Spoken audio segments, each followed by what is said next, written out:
Well, another snowy, slippery day out there on Spokane streets and many of the surrounding areas as well. That snow took a little longer to arrive than we thought, but once it started, it did not let up for hours.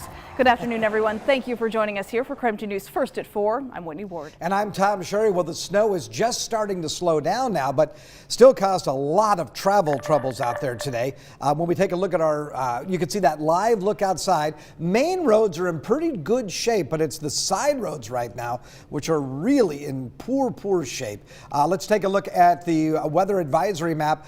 We were going to expire the winter weather advisory in the Spokane area at 4 o'clock, like right now, but it has now been extended another 3 hours. That area is shaded in purple across Spokane and Coeur d'Alene. Now it looks like that will expire at 7 this evening. Still looking for anywhere between 2 and 3 inches of snowfall total from this Monday snowfall. And then a winter storm warning up to the north of us, 4 to 6 inches of snow possible in those locations. Down in Colfax, looks like a lot of it has changed over to rain or a wet snow. You can tell that by the droplets that you're seeing right there on the camera. Gosh, we go from Arctic air now to temperatures that got above freezing. We're at 34 degrees.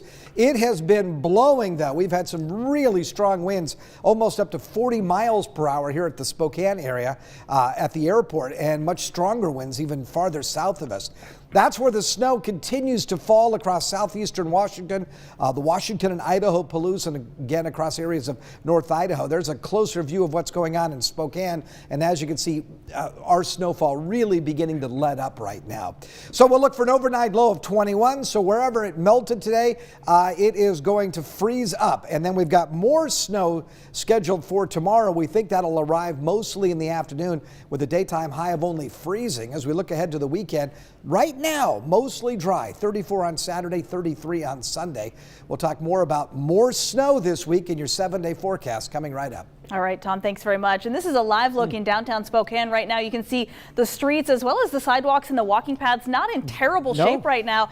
It even looks warmer than it was like 24 hours ago, That's right? for sure. I'll take it. I like it. And certainly we've been talking about some of those winter storm warnings across Washington and Idaho. Tom, is that still a concern, are we thinking? Absolutely. As a matter of fact, we're talking about the winter weather advisory that we mentioned here in the Spokane area and how the roads are getting very slippery, especially the side roads. We've got meteorologist Thomas Patrick. He is joining us now. He is debuting our brand new storm vehicle right this evening. So Thomas, what is the commute like tonight?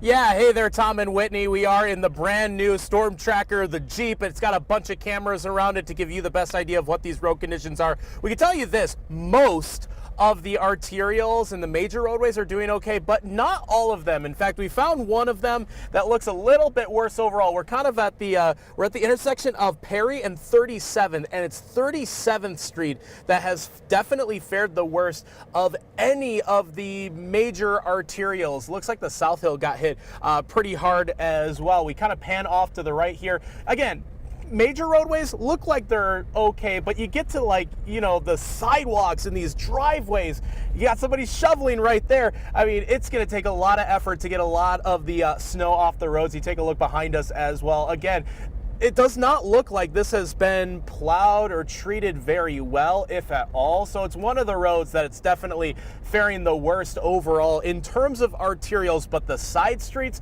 are doing even worse yet. In fact, I want to give you one more look off to the side here. These driveways might just be worked over with slush. It was like hard to get out of my apartment complex's parking lot as I headed out the door today. All this just a factor of some of the warming conditions. Again, the warmer temperatures has helped our major roadways for the most part, but all of our side roads just got all that extra snow, and it kind of made things worse off overall. But we'll keep track on these road conditions throughout our broadcasts here at 4, 5, and 6 o'clock. From the mobile storm tracker, I'm meteorologist Thomas Patrick. Back to you guys in the studio. Thank you very much, Thomas. Well, main roads, as he said, looking okay, but those side streets really dicey. Well, and we know it doesn't take much to make it really slippery, and sometimes that's what makes it the most slippery. I is when agree it's with not you. very I much. think we had better traction when we had the much colder temperatures. So be agreed. very, very careful out there, especially even tomorrow morning. Yeah. And there are also reports now of people without power tonight. Inland Power is reporting over 700 customers without power across the Northwest. The most affected areas are down in Whitman County and Garfield County. And we want to take a look now at some of the area mountain passes because the snow impacts there have been huge, not just today, but for days. It has been really treacherous. So Snoqualmie Pass, that's where we begin, still closed at this hour from North Bend all the way to Ellensburg, which is a huge closure. The snow has been coming down for about 1 to 2 inches per hour. It then prompted avalanche control. So here is the thing, 19 inches of snow fell just overnight. Visibility has been very poor. Right now, there's no reopening time at this point. They said they were efforting a 5 p.m.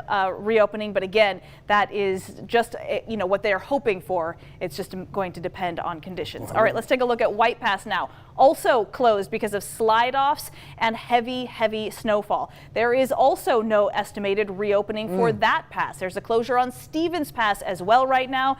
US 2 eastbound is closed. Also no estimated reopening. Chains are required on all cars except for all-wheel drive. Oversized vehicles completely prohibited, but really no way across the state right now on any of these mountain passes. Wow. Well, with millions of Americans that are headed back to work and school after the holidays, Omicron is driving a new spike in COVID cases. Listen to this. The number of new COVID cases reported in the United States last week hit an all-new, all-time high. Nearly 500,000 cases in one day. Some colleges across Washington are putting a pause on in-person classes. The University of Washington and Western Washington University are opting for remote learning all this week as winter quarter begins. Spokane Regional Health District now reporting 203 new cases from over the holiday weekend. 67 people are currently hospitalized here in the county because of the virus, and 1 new death is being reported today as well. And another setback for the Gonzaga men's basketball team. News of yet another postponed game, and it is because of COVID issues. So the latest game to be affected is this coming Thursday's matchup with the University of San Francisco. It was supposed to be played at the Kennel. That matchup was a big one for Gonzaga as San Francisco was set to enter the game with a 13-1 record, the best start they've had in decades. It follows 2 other postponed games for the Zags here just in the last week. In fact, the WCC was forced to postpone all of its games this weekend because of COVID issues. Matt Norlander with CBS Sports is reporting that the WCC, though, will meet today to figure out what's next and how to adjust the league schedule. Well, as the more contagious Omicron variant takes hold in the state, we are seeing an increase in demand for COVID testing. Yeah. So KREM 2's Janelle Finch was at Spokane Falls Community College earlier today. She is joining us here in the newsroom to let us know what she saw. Hi, Janelle. Hi guys. When I went out to the testing site earlier today, there was a line almost out of the parking lot. Health officials told me that the threat of Omicron has local testing sites reaching testing capacity almost daily. The Spokane Regional Manager for Discovery Health says Spokane's 2 testing sites have 500 tests for each day of the week they're open. To keep track of their available tests, they encourage people to make appointments online. Discovery's Regional Manager says appointment demand has doubled since the end of the holiday season.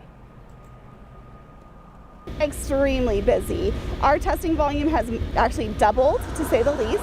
We actually currently are experiencing even higher than double volumes. The regional manager says the site still sees days with no-shows where people looking for appointments the day of can get tested. Spokane Falls Community College hosted rapid testing on Christmas Eve and New Year's Eve. At this time, Spokane Health says that they will not be offering rapid testing again anytime soon.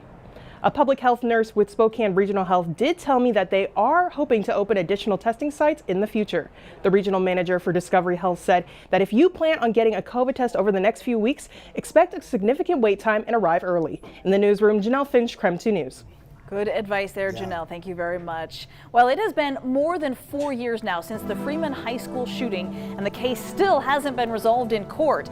Well, we were in court today as there are now even more delays possible. What we know about the most recent motion hearing and requested change of venue when we come back.